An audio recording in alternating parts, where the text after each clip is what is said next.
Hi, I want to talk to my Jehovah Witness friends tonight. I'm going to be talking about basically hell. But I'm going to start with Matthew 13:41 through 43, and it'll all be from the New King James. The Son of Man will send out his angels, and they will gather out of his kingdom all things that offend, and those who practice lawlessness, and will cast them into the furnace of fire. There will be wailing and gnashing of teeth.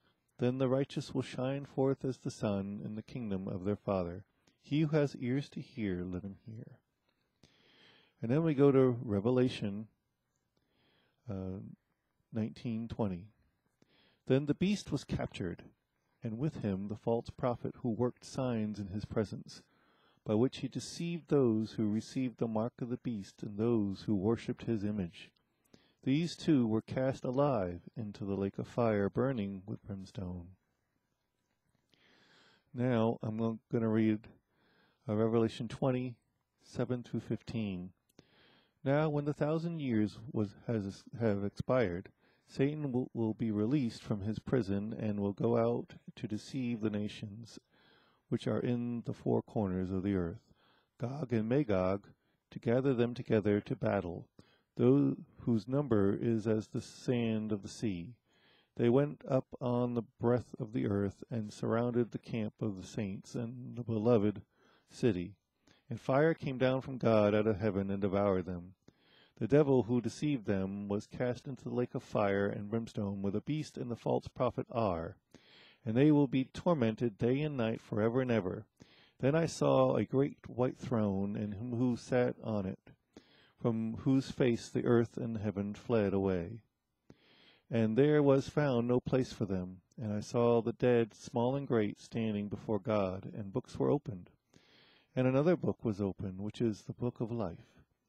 And the dead were judged according to their works, by the things which were written in the books.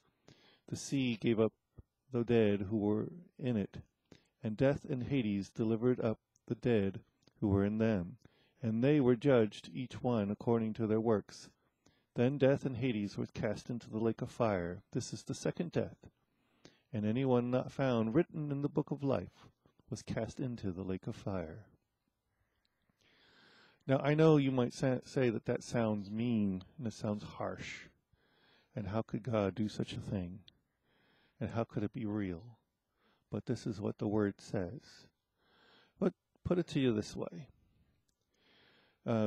Say you have the old board game Life, and you read the rules, but you don't like them because they are too harsh. So you change the rules you don't like, but keep just enough of the rules to make people think you know how to play the game right. So now you meet the creator of the game, and he sees you are not following the rules of his game. Do you think he's going to say to you, you are playing his game right, or will he say, I don't want you anything to do with the way you are playing my game? He might even say to you, stop playing his game, because the way you are playing it, it's not his game anymore. That's kind of what I'm talking about here. Following, because a group doesn't teach something you like, that's why you stay with them. That's like the scripture that says they follow teachers with itching ears. There is a real place called hell, and it was not in the book of life, will be cast into the lake of fire. Read it for yourself. Read it very slowly and clearly for yourself. Are you sure that you are in the book of life? If you know the real Jesus, you are. If you don't know the real Jesus, you better be looking for the real one.